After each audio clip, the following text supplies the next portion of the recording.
evening and welcome to tonight's edition of Resistance TV. We're not doing a live broadcast this evening because everybody's busy preparing for the Festival of Resistance in Nottingham at the weekend. So instead, we compiled this series of interview clips with some of the speakers who'll be addressing the festival.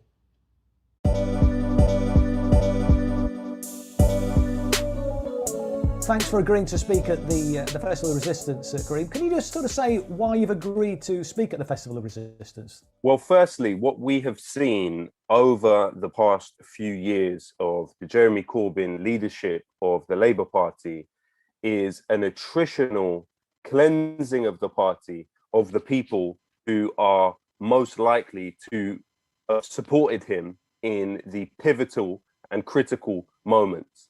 And you have seen that cleansing of the party arranged in a very sophisticated and vindictive way.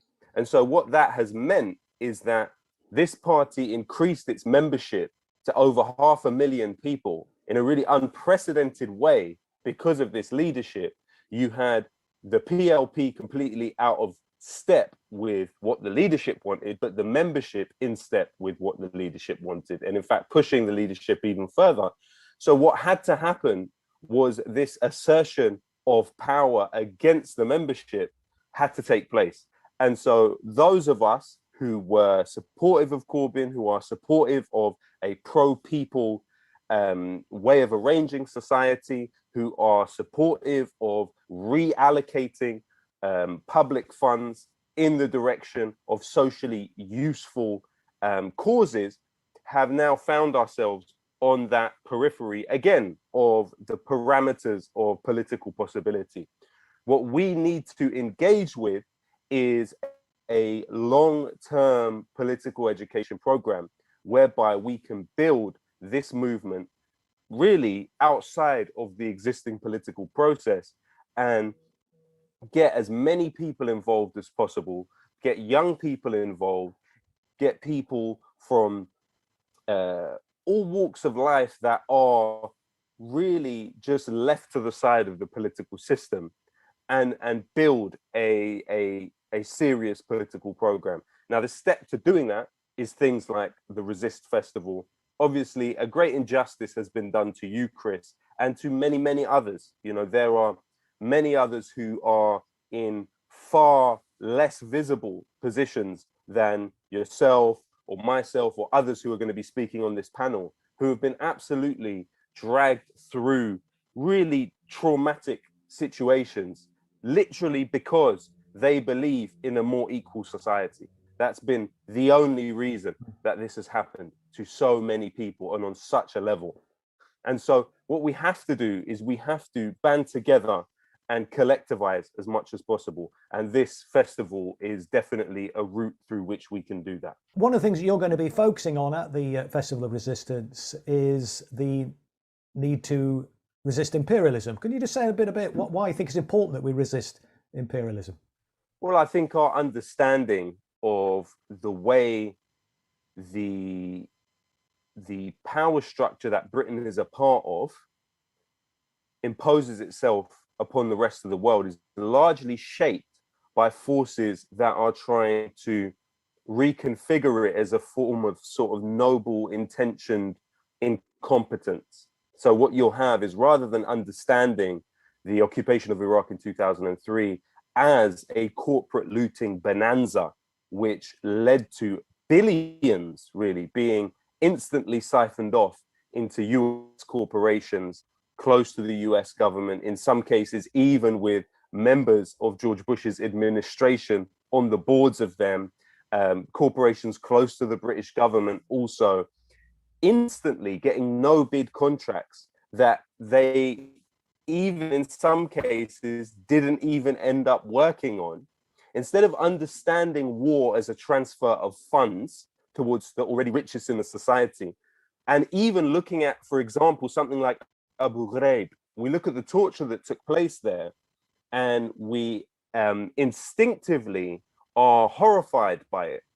What we don't look at is the fact that Khaki International, the company with aggregators at Abu Ghraib, went on to do the census for Scotland in 2008 to 2010.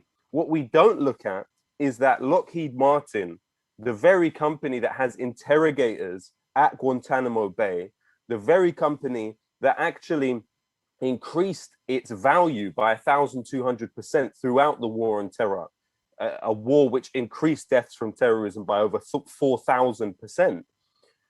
Not only were the interrogators at Guantanamo Bay, but also then did the census in Britain in 2010. Not only do we look at, a company set up by the CIA like Palantir, did intelligence operations in both Iraq and Afghanistan, now has access to our NHS data.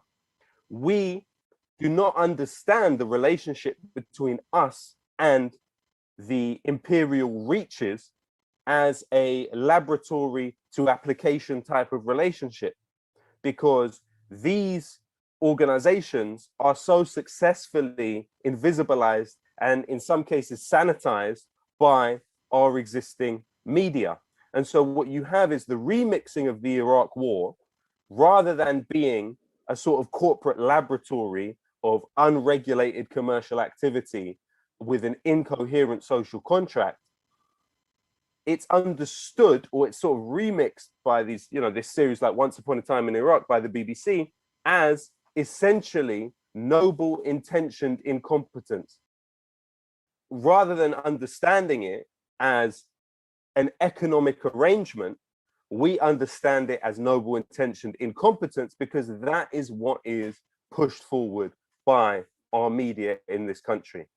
In addition to that, when we look at Britain as a state that has 104 military bases worldwide and has a network of tax havens which account for over 37% of all losses that governments face because of tax evasion, then we really have to question this whole notion of what kind of force is Britain in the world. And the problem is that is the sort of commonsensical mainstream.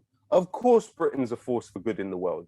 Of course, any terrible consequences of what Britain does in the world is just because of this noble intentioned incompetence. Well, actually, what we need to do is pierce through that very clearly and say, what we're saying is, how did this place, which is limited in terms of natural resources, which is limited in terms of human resources, come to become the world's #1 economy? How it did that through occupying 14 million miles of the planet.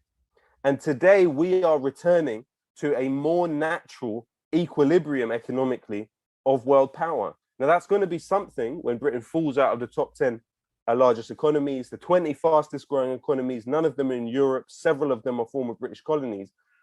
How is Britain going to interact with the rest of the world? It has the British Museum full of the spoils of its colonial relationship with the rest of the world, but yet it doesn't have this literacy in dealing with the new realities which are presenting themselves. And so actually what we'll be arguing for is, we're not hurting anyone. We're not telling anyone that they're bad people. We're saying this is the arrangement through which this country became what it is. These are the aspects of that sort of residue that still exists. And this is the way that we need to think about it, and that young people being educated in this society need to understand this country's place in the world. I wonder if you could just sort of say why you've decided to support the Festival of Resistance. Why are you speaking there? Well, first off, I support what you do, Chris, and have since you were a member of Parliament, and I was aware of your work. And it's important that people stand up to the dominant forces, the dominant political forces in our countries. The two-party system in the US has betrayed the American public, and we can see that the problem in Washington continues to not necessarily be polarization, as the pundits say, but continuity and bipartisan consensus on issues like sanctioning 1/3 of the world's population because their governments, the governments they live under, defy American hegemony. We see the Biden administration continuing the Trump's maximum pressure policy on Cuba and on Iran. And as it bows to the will of the American public on Afghanistan and pulls troops out, it is enacting a second pivot to Asia more aggressively than ever before, to the point that we have now learned that US troops were inside Taiwan, which is on an international legal level the same as China having troops inside Hawaii or California, because Taiwan is part of China. So we are at a precipice on the international stage because of continuity between the Trump and Biden administrations. And it's time to stand up against an unelected, permanent, militaristic bureaucracy that insists on preserving empire at any cost, including at a cost to education, infrastructure, and healthcare in this country, using Australia, the UK, and the Five Eyes states as its little vassals. And as we can see with the AUKUS deal, the US wants to fight a war with China down to the last Australian, and with the full consent of the Morrison government. Also joining this festival because we're increasingly facing a kind of sanctions inside our own countries against the backdrop of the pandemic, where a caste system is being reinforced through two-tiered biomedical segregation as a passport system is being constructed, which I find incredibly dangerous. And I think it's important to speak out against this, the onset of this system, every platform possible. And I really appreciate you sticking your neck out on this issue too, Chris. We are really at an inflection point this year. We've seen so much happen just this week. We're speaking on a Saturday. Just this week, we saw a very curious leak of information through an outlet, the International Consortium of Investigative Journalism, which is backed by intelligence adjacent billionaires like Pierre Omidyar, on corruption, mostly in countries that the US considers enemy states. And now we're seeing new legal strictures on the international stage following this highly choreographed leak. At the same time, a fake whistleblower appeared before Congress to push more censorship and government control over social media platforms like Facebook without breaking up these massive capitalist monopolies. And these are operations, psychological operations designed to advance neoliberal control and advance imperial control behind the guise of whistleblowing, the kind of things we associate with true dissidents and rebels and revolutionaries like Julian Assange or Edward Snowden, behind the guise of investigative journalism, what we do at the Gray Zone, but in the service of empire, in the service of censorship on behalf of big tech. So it's important to call out these psychological operations, this facet of information war, and to do it in unity with other dynamic activists, thinkers, journalists, and workers. And that's what I think you're bringing together at this festival. No, thanks for that, Max. We're certainly looking forward to hearing your contribution, and you're going to be explicitly speaking about the importance of opposing neoliberalism. And the theme of our conference is why resist now? So maybe you could just sort of say a few words, Max, about why you think it's important that we explicitly resist neoliberalism at this moment in time. Well, at this moment in time, the neoliberal consensus is attempting to shore up its control as the Labor Party has been purged, or is being purged, of all who dissent against neoliberal, against that very consensus. Keir Starmer was brought in, someone with prosecutorial background and close ties to the intelligence agencies, someone who was peripherally involved in the prosecution or persecution of Julian Assange, not to win elections, but to carry out that purge and to restore the Labor Party to its neoliberal form under Tony Blair. And now we're seeing that the purge is going beyond the Labor Party and affecting people like David Miller merely for exposing the Israel lobby. Those very same forces that came for Jeremy Corbyn are coming for academics and anyone in British society who challenges their rule. And it really is about neoliberalism. When they went after Ken Loach, ostensibly for his views on Palestine or for making a factually accurate film, Perdition, on the transfer agreement, the Havara agreement between the Zionist movement and the government of Nazi Germany, absolutely factually accurate. They were really targeting someone who's been a champion of the working class, of the UK's working class, and of the Irish, the working class, and of Northern Ireland, someone who has been a true threat to the British establishment, who has pull in Hollywood and in popular culture. And so it is about class. It is about neoliberalism, even if on the surface it appears to be about an issue like Israel-Palestine. And of course, we need to look at Gaza as the ultimate, most severe reflection of what neoliberalism can do to a people, where they can be transformed into surplus humanity and warehoused indefinitely in a hyper-militarized high-tech cage, which is surveilled from all sides. As after visiting the Gaza Strip, I began to understand the concept of the Gazification of the global South and of our own societies, as we see high-tech mechanisms of control creeping into our daily lives in ways we never previously expected before. So I think we need to consider neoliberalism as an all-encompassing program that extends beyond the economy into the architecture of surveillance, into the intellectual boundaries, and into our personal lives. If we don't call it out for what it is, stand up and resist it, and imagine, or actually start attempting to build the society that we imagine, we will be permanently mired in what can be called a kind of digital totalitarianism. Thanks for agreeing to speak at the Festival of Resistance, Joti. I wonder if you could just tell us what made you agree to speak there.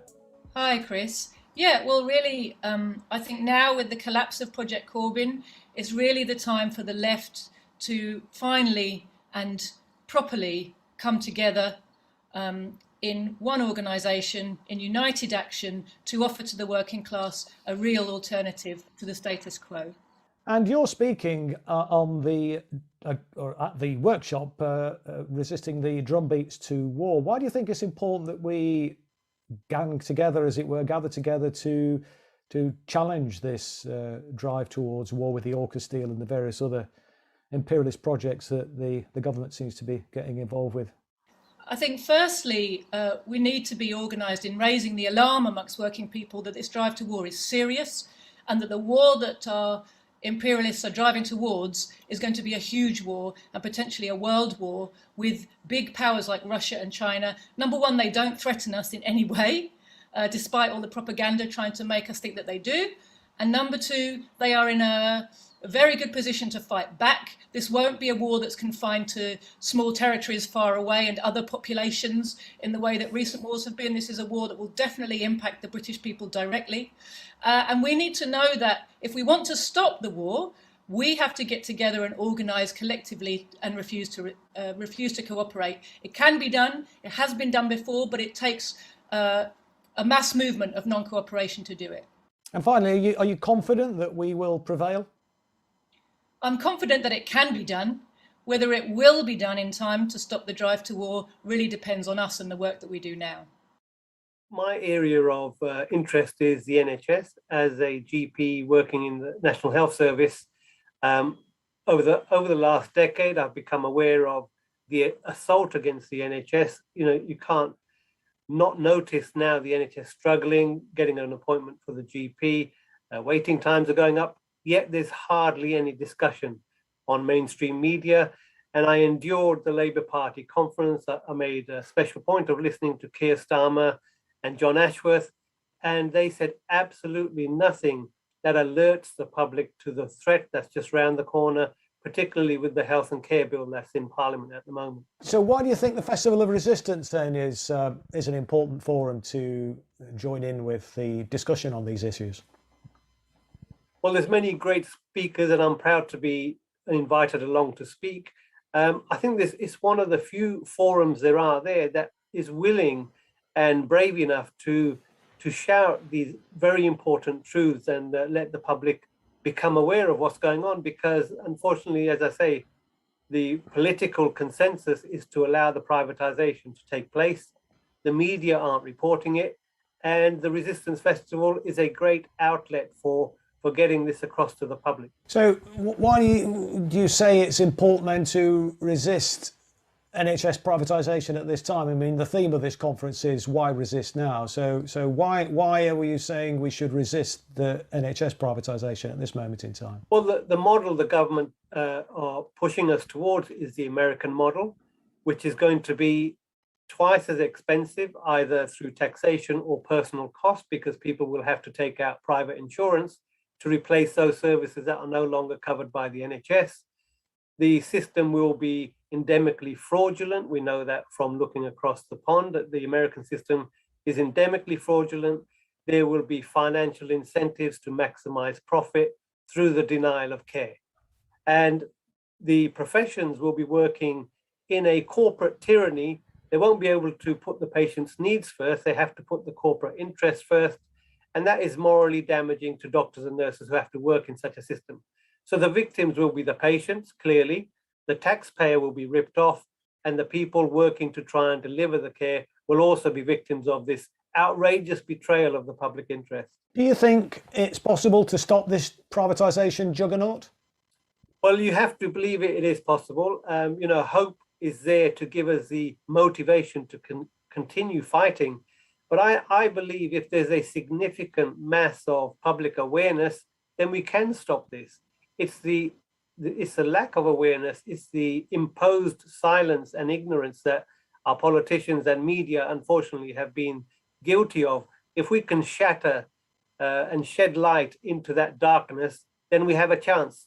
But we need a critical mass of informed and engaged and brave people to step forward and join the fight. And just finally, what's your thoughts about the official opposition then in the Houses of Parliament? I mean, are they stepping up to the plate, do you think, in challenging the privatisation agenda that the government is pursuing? Absolutely not. So, unfortunately, the Labour Party's history on the NHS, certainly in the last few decades, has been atrocious.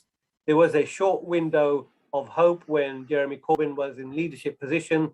We finally heard the word privatisation mentioned in public. But since Starmer has taken over, that has all ceased. There is no opposition. And it's down to people like us to be the official opposition, I'm afraid, because there's a vacuum there. From what I can see, the current Labour leadership is totally on board with the privatisation, which is shameful for the party that brought us the NHS to turn its back on the public, to turn its back on patients. And they know inevitably this will lead to mass harm, preventable harm, and death. We've seen enough of that through the pandemic, and this will normalise it. XR is really one of our core principles about telling the truth. And quite a lot of the, as you say, the greedy ones are about obscuring the truth, about manufacturing a reality which does not fit with what you see in the world around you. So, for example, denying climate science, denying the general consensus by most people, actually, as well as most climate scientists. 97.1% of climate scientists all agree that not only is climate change a man-made problem, and it's actually happening, and yet there is a small proportion of people that are denying it and not telling the truth. So for XR scientists and for XR in general, telling the truth is an absolutely critical part of social change and what we need to be happening. So that's why I'm very, very keen to be involved in Resistance Festival, and I'm looking forward to speaking there. Yeah, well, we're looking forward to you coming. We've got hopefully Steve Gower from the Insulate Britain objective, which this morning closed down another road. Thank goodness. I mean, I'm I feel sorry for the people that are put out by our objectives and our protests, but get out of your cars and join us, because this thing, as we've got to put people above profit, haven't we? And so, right, but you're coming on the Saturday and the Sunday? I am, yes. And yeah. You're doing a workshop as well as a panel? Yeah, or that's right. Workshop? I believe I'm joining the sort of one of the sessions, and also doing a workshop as well. Yeah. So that's interactive. So everybody who is thinking about coming, Extinction Rebellion supporters, Extinction Rebellion members, political party members, not political party members, just ordinary people, like we're ordinary people. We just decided that enough was enough and we have to do something. So this is our contribution, and come along and contribute as well. So thank you very much for coming along, Chris. See you there. Yeah, absolutely. I look forward to seeing everyone there. I mean, it's going to be a fantastic discussion. We are, I'm a teacher by trade, so I'm going to be making it as interesting as I can physically make it. So if you really want an engaging session and you want to learn about how to deal with climate change deniers, I'm going to be teaching you some psychology and looking at that perspective. So I'm really looking forward to it. Well, thank you for having me, and it's a pleasure to speak to you always, Chris. And I'm honored and very pleased to be part of this project, the Festival of Resistance. I think that in my case, I was born and raised and educated in the sphere of the oppressor. I mean, the sphere of the colonizer. That's where I'm from. That's my background. Being an Israeli with a family that was so involved with the creation, the establishment of the state of Israel. I mean, that's precisely, I fit that description perfectly. And then I was very fortunate that I was able to cross over from that particular sphere into the sphere of the other, of the colonized, of the occupied, and learn about the colonized, and then come to the realizations that I have, which is that there can be no justification, there can be no excuse, there can be no legitimacy given to the colonization of Palestine, to the occupation of Palestine, to the oppression of the Palestinian people. So in short, that was my journey. That's how I went from being a very proud Zionist, the son of an Israeli general, to someone who stands very clearly rejecting Zionism and rejecting the state of Israel. And that's what I do today. I mean, I support every effort to replace the state of Israel with a real democratic, free Palestine. And so to undo the apartheid regime and transform it into a real democracy on all of historic Palestine.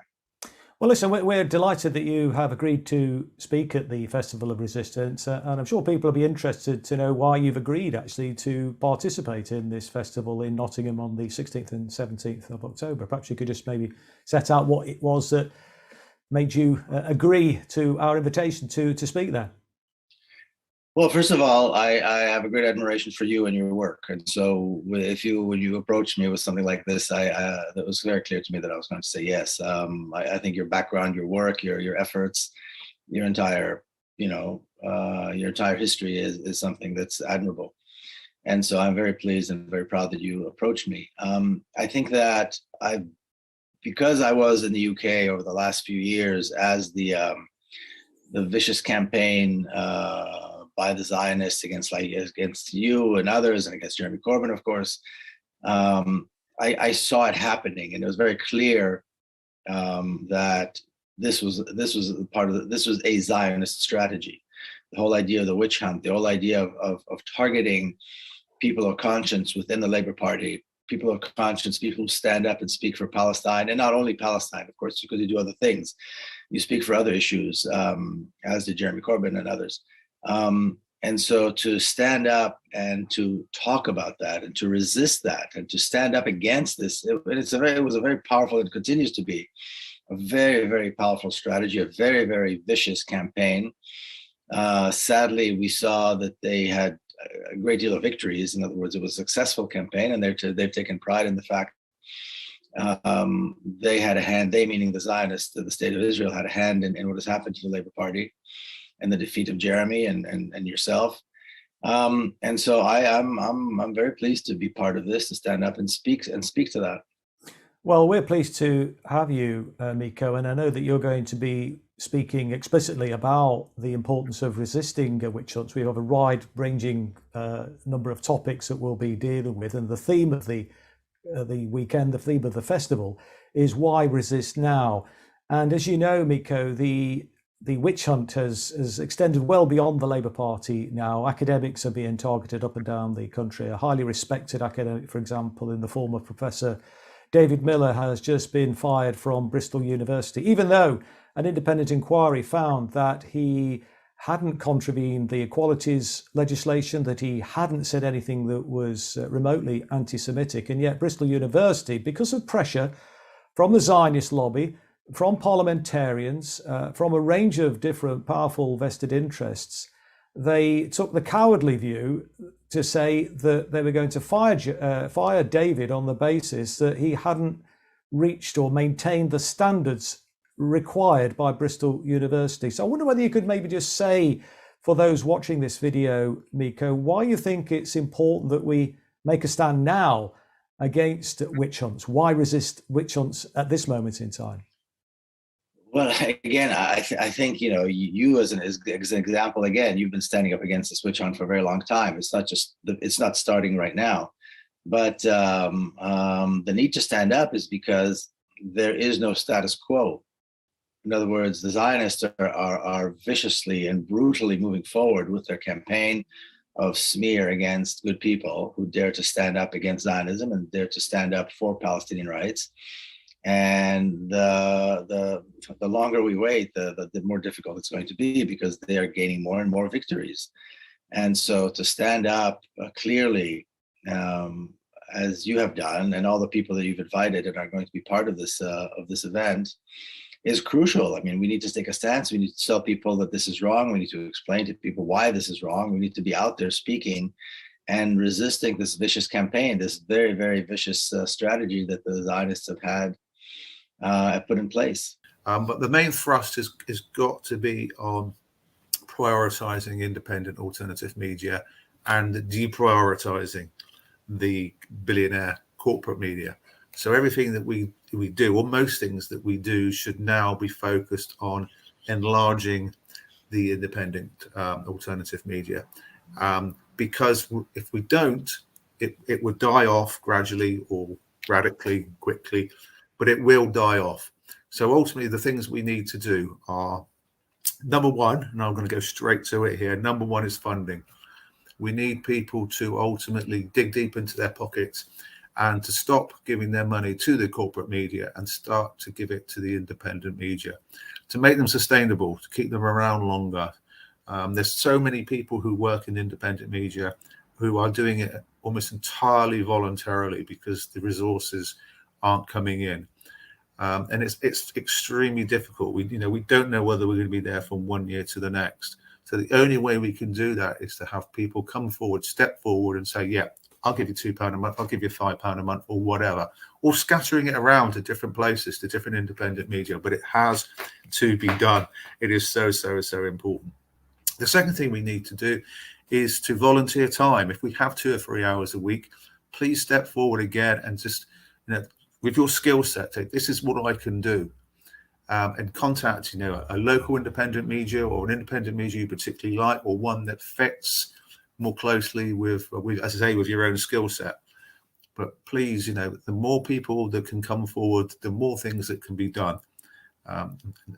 It's so important. The other thing we really need to do is to make sure that we publicize. And I'm not just talking about social media here. I'm talking about word of mouth. Tell people about independent media. Tell people about particular independent media that you enjoy. Absolutely vital. Again, because the more expansive, the bigger we grow, the more powerful we become, the more we can compete with the corporate media, and then hopefully eventually push the corporate media into the peripheries, and we take that space. But again, as I say, it's going to need a range of things. And the last thing is to share what's going on in your community. You know, obviously fact-based, but share it. Get the email addresses, or with Dorset Eye specifically, you can submit directly to the site, and then the facilitators will do the editing and the spell checks and all that sort of stuff. Okay, but that's what we're here for. That's what exactly. We're here for, isn't it?